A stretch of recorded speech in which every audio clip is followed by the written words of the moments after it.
My husband has an uncontrollable urge, and it bothered everyone around us. I knew being neurodivergent was tough, but I didn't expect it to be this terrible. Basically, my husband is clinically diagnosed to have ADHD with symptoms of depression, but he never really showed it because fit in well with the crowd. However, there was once a time when things seriously got out of hand. My husband and I decided to watch Harry Potter and the Half-Blood Prince in the theaters because I really loved the franchise. We bought a large bucket of popcorn before heading to our seats. The theater was jam-packed with people, which made me even more excited to watch the film. However, I was worried about one thing. My husband physically could not sit through a movie without fidgeting or talking, so in order to prevent disturbing other people, I brought him a dice that he can roll around in his pocket since fidget spinners weren't exactly invented yet. At the start of the movie, he was doing really well and could actually focus on the things that were happening, but as the movie kept going, it looked like his attention span was hanging on the edge of a cliff. I whispered in his ear that I was proud of him so far, just to keep him motivated. He smiled and thanked me, but in the next moment he ended up dropping the dice, which rolled down under another row. I asked him if he wanted to leave, knowing full well that he was now going to struggle sitting through the rest of the movie. He shook his head, clearly just trying to stay for me. I gave him a couple of minutes to try focusing on the movie without having something to fidget, but instead of fidgeting, he started commentating on it out loud and asking me dozens of questions for each scene. Eventually, the people around him shushed at him and made him go quiet. When he couldn't take it anymore, he pulled out his phone and started texting and playing games with the sound on. Unfortunately,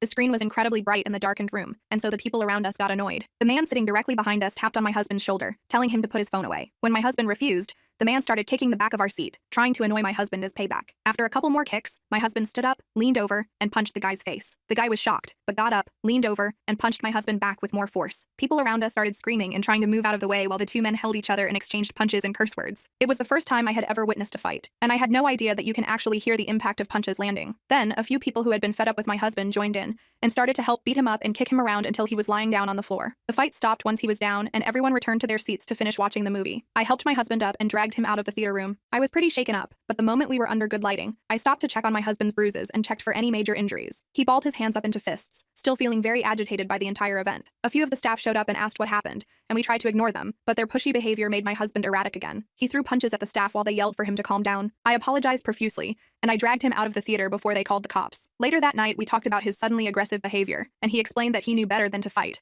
but his emotions seriously got the better of him. I told him that we should see a therapist to find out if we could do anything about his uncontrollable behavior, and he suddenly got angry, raising his voice at me to say, "Another diagnosis?